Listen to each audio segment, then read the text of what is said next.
Imagine a secret brotherhood of warrior monks, men sworn to poverty, but who controlled unimaginable wealth. A force so powerful that kings borrowed money from them and popes feared to cross them.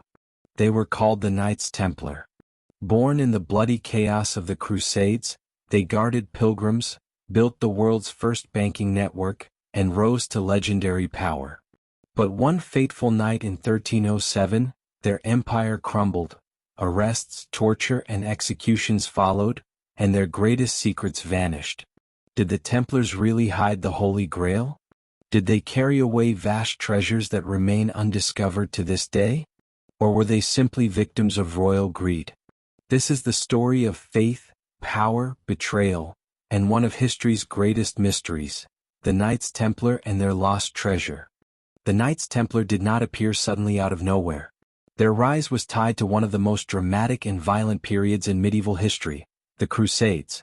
In the late 11th century, Europe was shaken when Pope Urban II called for a holy war to reclaim Jerusalem from Muslim rule. Thousands of men from across Europe, knights, peasants, nobles, and adventurers, took up the cross and marched eastward. In 1099, after a brutal campaign, the Crusaders captured Jerusalem. But the conquest was fragile.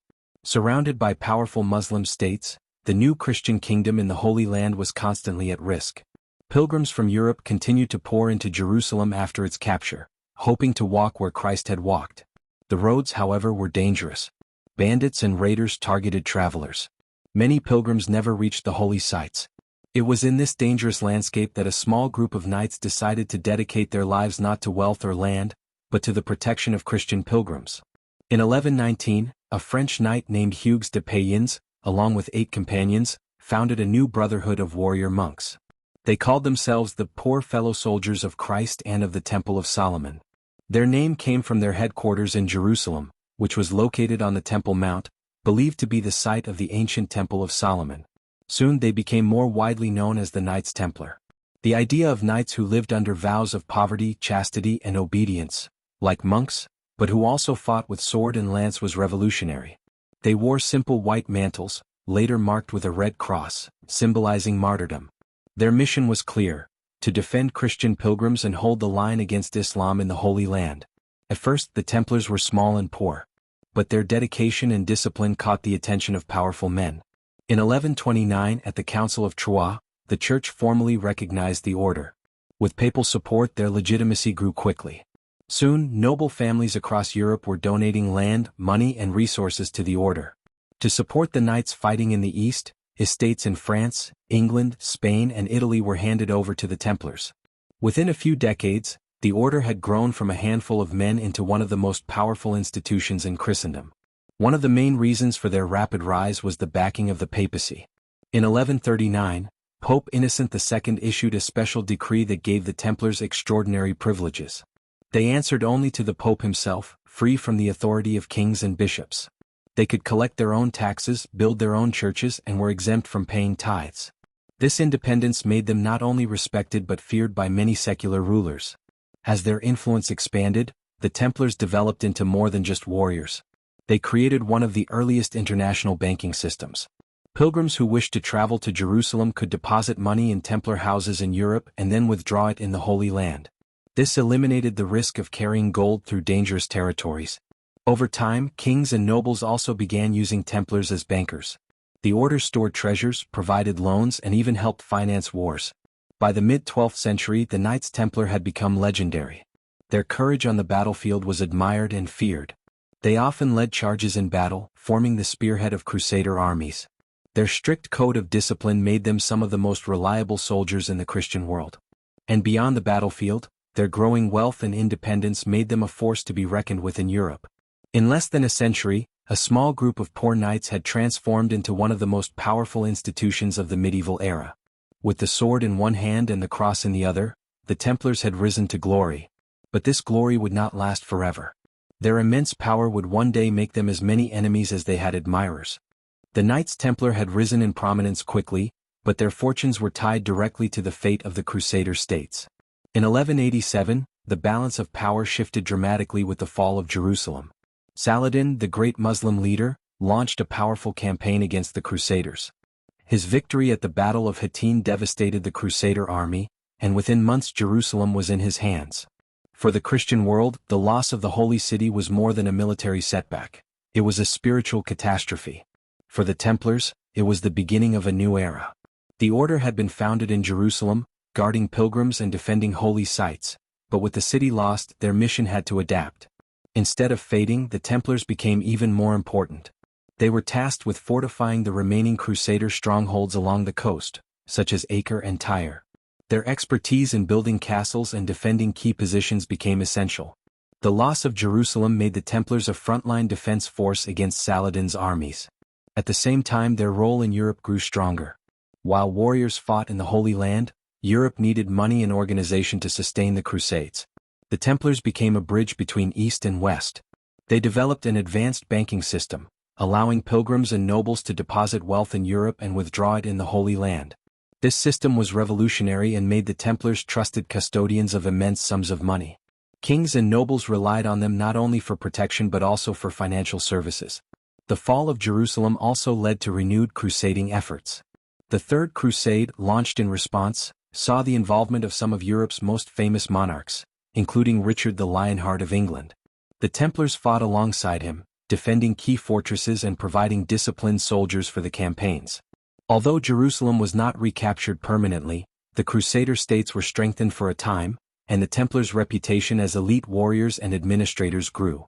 Meanwhile, in Europe, the Templars expanded their influence by acquiring lands, donations, and privileges. Their network of preceptories stretched from England to Spain and from France to Hungary. These estates provided revenue, recruits, and supplies for the order's efforts in the East. The papacy granted them independence from local bishops and rulers, allowing them to operate freely across Christendom. This autonomy made them one of the most powerful organizations of the medieval world. The dual identity of the Templars, both warriors and bankers, was unique.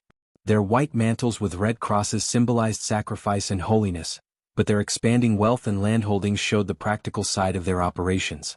They became both the sword of Christendom and its treasurer. By the late 12th and early 13th centuries, the Templars were no longer just a small band of knights protecting pilgrims. They had become a multinational military and financial institution. They could field armies, defend castles, and support kings. They were feared by enemies, admired by allies, and envied by rivals. But beneath their success, the seeds of future suspicion were being planted. Their enormous wealth and independence would one day provoke jealousy and mistrust. For now, however, the fall of Jerusalem had not destroyed the Templars, it had transformed them into something far greater. The story of the Knights Templar, by the middle of the 13th century, had become one of extraordinary success and immense power. What had started as a small band of knights sworn to protect pilgrims in the Holy Land had transformed into one of the most influential organizations in medieval Europe. Yet, with power comes scrutiny, jealousy, and enemies both inside and outside the Church. The trials and power struggles that marked the later history of the Templars would ultimately pave the way to their tragic downfall. Growing power and tensions. By the mid-1200s, the Templars were no longer just soldiers of Christ. They had become landowners, administrators, bankers, and diplomats. In many ways, they were a state within a state. They had their own commanderies, castles, fleets of ships, and international network that spanned Christendom. Nobles and kings trusted them with deposits, loans, and the safe transport of treasure. Pilgrims relied on them for protection and financial security. Their role had expanded so widely that they often rivaled secular powers. This rise did not go unnoticed. Secular rulers began to feel threatened by their independence and wealth. The Templars were technically subject only to the Pope, not to kings or lords. This gave them immunity from local laws, taxes, and royal control. To monarchs already struggling to maintain their authority, the Templars became both indispensable allies and dangerous rivals. Conflicts with other orders. Another source of tension was the rivalry between the Templars and other military orders, most notably the Knights Hospitaller. While both orders had similar missions, protecting pilgrims and defending the Holy Land, their competition for resources, lands, and prestige often brought them into conflict. The Hospitallers, originally focused on medical care, had by the 13th century become just as militarized as the Templars. In certain cities, disputes between the two groups even turned violent. At the same time, new orders like the Teutonic Knights also began carving out influence, particularly in Eastern Europe. Each order claimed legitimacy, papal backing, and noble donations. This competition stretched resources and divided focus at a time when the Crusader states desperately needed unity. The Crusades turning against them. The military situation in the Holy Land also weakened the Templars' position. The loss of Jerusalem in 1187 had been a devastating blow. While the Third Crusade temporarily restored Christian control of some coastal cities, the interior was increasingly dominated by Muslim powers under leaders like Saladin. The 13th century brought more defeats. The fall of Acre in 1291 marked the end of the Crusader presence in the Holy Land. For the Templars, this was catastrophic. Their primary mission had been tied to defending Jerusalem and the holy sites. Without a Christian kingdom in the Holy Land, their purpose came under question. Critics began asking, why should the Templars continue to exist if the Crusades had failed? Were they truly serving Christendom, or had they become more concerned with wealth and power? Criticism and rumors. Alongside political challenges, the Templars faced growing criticism from religious and secular leaders. Their secrecy fueled suspicion. The order had its own initiation rituals, strict rules, and oaths of loyalty. Outsiders could not easily understand their practices, and rumors began to spread. Some accused them of arrogance, corruption, and even heresy. Stories circulated that the Templars engaged in secret rituals that mocked the cross, spat on holy symbols, or worshipped mysterious idols. While most of these accusations were based on rumor or fabrication, they gained traction in an age where superstition and suspicion were common. Enemies of the Templars, both rival nobles and rival orders, were eager to spread damaging stories. The papacy and shifting alliances. The Templars had always enjoyed papal protection. Papal bulls had granted them immunity from taxes, local laws, and interference from secular rulers. Yet by the late 13th century, the papacy itself was embroiled in struggles with European monarchs, especially the kings of France and England. The Templars' independence now made them a bargaining chip in larger conflicts between church and crown. In France, the monarchy was particularly hostile. King Philip IV, known as Philip the Fair, was in constant need of money to fund wars and administration. The Templars were one of the wealthiest institutions in his kingdom. While he borrowed heavily from them, he also resented their independence and immunity. For Philip, the Templars represented both a resource to be plundered and a potential threat to royal power. Signs of trouble. The final years of the 13th century revealed cracks in the Templar system. After the fall of Acre in 1291, the Templars relocated their headquarters to Cyprus. From there, they attempted to continue operations, but the loss of the Holy Land weakened their prestige. The dream of a Crusader kingdom had ended, and the order had to justify its continued existence. Some within the church began to question whether the Templars and Hospitallers should be merged into a single order to consolidate resources. This idea, while practical, threatened the independence of the Templars. They resisted, but the mere suggestion showed that their authority was no longer unquestioned.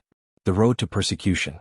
The growing suspicion, jealousy, and resentment surrounding the Templars laid the foundation for their trials. While this chapter focuses on the power struggles before their persecution, it is clear that the political landscape had turned against them. Philip IV's debt to the order was enormous.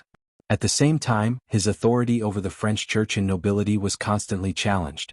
By accusing the Templars of heresy, he could achieve two goals: eliminate a powerful rival and seize their wealth. The Pope, caught between supporting the order and appeasing Philip, would eventually give in to pressure. A legacy in conflict. By the early 1300s, the Knights Templar were still wealthy and influential, but their enemies were multiplying. Their role in banking and finance made them indispensable yet resented. Their military failures raised questions about their purpose. Their secrecy fed rumors of heresy. Their independence from kings created jealousy. In many ways, the trials and persecution that followed were less about faith and more about politics and power. The Templars had risen too high, too fast, and in doing so, they had drawn the wrath of kings and the suspicion of the church. Conclusion. The trials and power struggles of the Knights Templar reveal the precarious balance of power in medieval Europe. Their rise had been fueled by the Crusades, papal support, and noble donations. Their decline was driven by the loss of the Holy Land, rivalry with other orders, and the greed of kings. The Templars' story in this period is a cautionary tale about the dangers of unchecked power. They had become more than a religious order, they were a political and financial institution. And in an age where kings and popes struggled for supremacy, no institution could remain untouchable forever. Their fate was sealed not on the battlefield but in the courts and chambers of kings. What followed would be one of the most infamous trials in history, leading to the dramatic suppression of the order and the end of the Templars as a public force.